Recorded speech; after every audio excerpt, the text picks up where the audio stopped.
Assalamualaikum warahmatullahi wabarakatuh. Perkenalkan, nama saya Samuel Eka Christian Wijayanto. Saya Ketua Pokmas Tirta Bagra yang berdiri di Kelurahan Bakalan Kerajaan.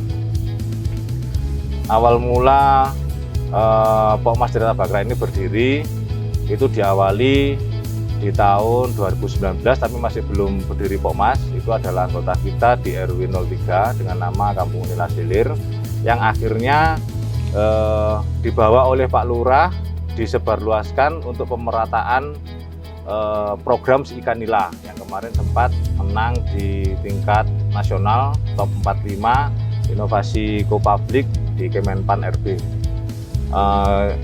Itu tujuan dari Bakalan Kerajaan sendiri dan Pokmas Tirta Bagra ingin mewujudkan Bakalan Kerajaan menjadi sentra intensif budidaya ikan nila sistem bioflok dan menjadi tujuan edukasi nila bioflok yang nomor 1 di Indonesia. Sederhananya, bioflok itu adalah suatu rangkaian sistem. Bioflok ini kolam bioflok ini berisi bakteri sebenarnya. Nah, bakteri ini ikan kan mengeluarkan feses. Feses ikan itu kalau tidak terurai di air, dia akan menjadi amonia, racun buat ikan. Nah, bakteri inilah yang mengubah amoniak tersebut menjadi pakan alternatif buat ikan lagi. Bukan berarti ikannya makan feses loh ya, tetapi feses tersebut diolah oleh bakteri sehingga dia membentuk flok-flok yang menjadi pakan alternatif buat ikan. Itu kenapa FCR kita bisa 1 atau 1,2, karena ikannya itu juga makan bioflok walaupun tidak banyak. Kita mengirit pakan di kolam bioflok. Masih perlu treatment nguras, tetapi kurasnya tidak total. Jadi kalau ada indikasi bau, itu kita kuras 1 ram, 15 cm, kita tambah lagi. Kalau kita sudah mulai main berkala, Mas, setiap minggu kita kuras 1 ram, bau tidak bau, indikasi apapun kita kuras 1 ram, kita tambah lagi media 1 ram. Cuaca ekstrim pengaruh, tapi kita siasati dengan paranet seperti ini. Itu juga kan ikan tidak boleh swing suhu ya. Swing suhu misalnya siang panas banget, terus malam dingin, dia swing suhu akan mati ikannya. Stres lalu dia mati. Nah, kita siasatinya dengan satu paranet itu yang paling mudah, Mas. Harusnya kita sesuai standar ya. Kita memang punya keinginan untuk membuat standar kolam yang berada di tempat yang nyaman untuk ikannya. Kita ingin bikin greenhouse. Lah, untuk bikin greenhouse dan mengeluarkan CBIB ya, kita akan ingin sertifikat CBIB sebenarnya. Itu kalau kita hitung memerlukan dana 90 juta. Harus buat greenhouse-nya, isinya 10 kolam. Itu kita memerlukan dana 90 juta. Nah, mungkin dari dana kemenangan kita kemarin, katanya sih kita mau dikasih hadiah ya untuk kemenangan kita. Dan ini kita masih nunggu. Kalau itu dikasih ke kita, entah itu berapa, kemungkinan kita akan membuat 2 greenhouse dengan treatment yang berbeda dan kita analisis berbeda juga. Itu yang kita inginkan. Untuk apa? Mendapatkan CBIB.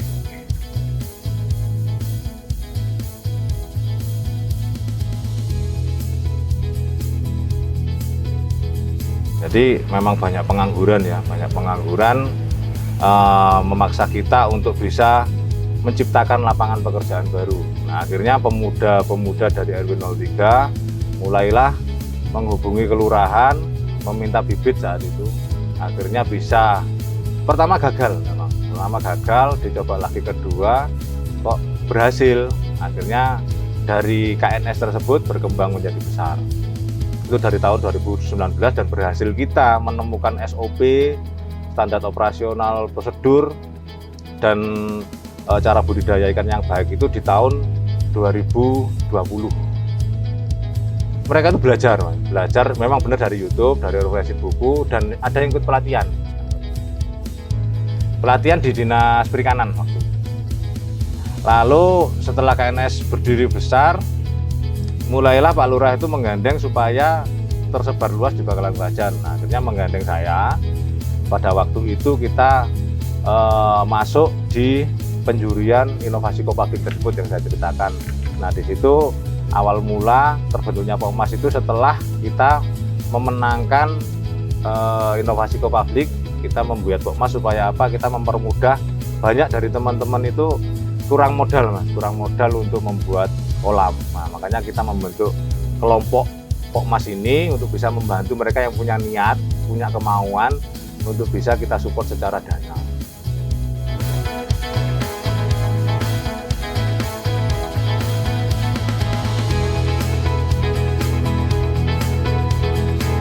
Kalau untuk masyarakat di sini kan anggota kita 63 orang ya Mas ya, itu masih belum bisa mewakili seluruh masyarakat. Itu yang kita cita-citakan sebenarnya, seluruh masyarakat bisa kita ajak untuk budidaya. Untuk taraf ekonominya, di keuntungannya ya kita hitung itu 5.000 per kilo Mas, itu keuntungannya. Jadi kalau punya kolam D3 ini bisa 1,6 kilo, 160 kilo dikalikan 5.000 ya itu keuntungan bersih Mas itu. Nah, kalau untuk ngangkat ekonomi ya jelas bisa lah itu. Daripada anak muda melakukan hal-hal negatif ya, seperti apa ya, nun sewu kayak di pinggir jalan lah. Mending usaha ini karena muda. Saya sendiri saya kerja di pabrik rokok. Saya juga petani kopi juga.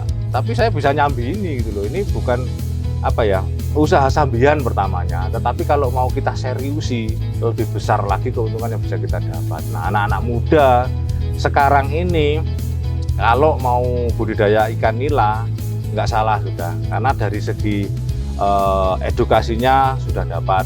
Nah, apalagi yang kita carikan dari segi keuntungan 5.000 satu kolam bisa dikalikan, kalau punya 10 kolam bisa jadi miliarder itu Mas.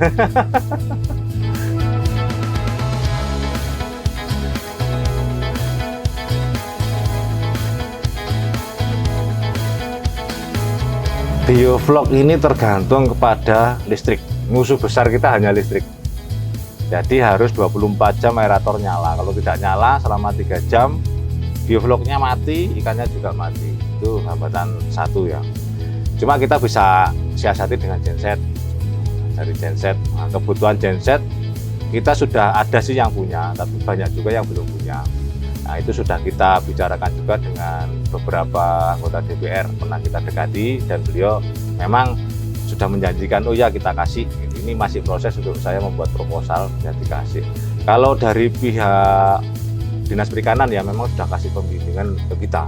Dari awal berdirinya Pokmas ini, Pak Chandra selaku pembina kami di Bakaran Kerajaan itu selalu intent ke kita, mengadakan pelatihan juga dari Pak Chandra, cara budidaya yang baik bagaimana, sampai ke penjualan pun beliau juga mendampingi gitu loh. Walaupun sekarang masih apa ya, sedang mencari, sama-sama mencari, beliau juga aktif juga mencari. Yang kita butuhkan sebenarnya saat ini itu adalah mesin untuk pembuat pakan, karena HPP di pakan itu sangat besar Mas. Kalau kita bisa menekan itu, keuntungan yang 5.000 tadi bisa menjadi 15.000 Mas, kalau kita punya alat pakan sendiri untuk budidaya kita.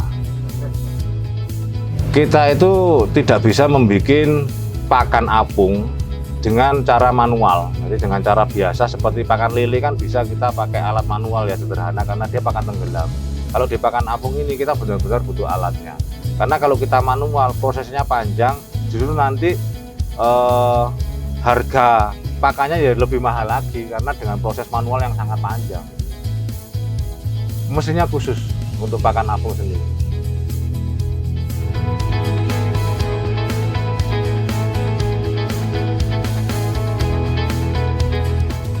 Pesan buat anak muda milenial di Kota Malang khususnya, memang budidaya ikan nila ini terkenal dengan usaha amis. Jadi kita itu beramis-amis, tetapi dengan amis itu kita bisa menghasilkan omset yang besar. Omset yang besar juga bisa kita buat untuk kepentingan kita atau kepentingan keluarga kita. Dan omset ini sebenarnya tidak main-main, karena bisa dihitung, coba dihitung sendiri ya. Dengan punya kolam D4 diameter 4 dengan 1.200 ekor ikan, estimasi panen 240 kilo kalikan 5.000, itu keuntungan minimal. Kalau dijual ke tengkulak 25.000 harganya, keuntungan minimal itu 5.000. Coba dikalikan satu kolam saja. Anda punya 20 kolam, sudah berapa uang yang bisa Anda pegang per bulannya. Kita tidak akan sukses bila kita tidak berani mengambil satu langkah ke depan. satu langkah ke depan. Untuk langkah selanjutnya yang perlu kita perhatikan adalah langkah step pertama kita, yaitu memulai usaha. Si Kanila Semangat 45.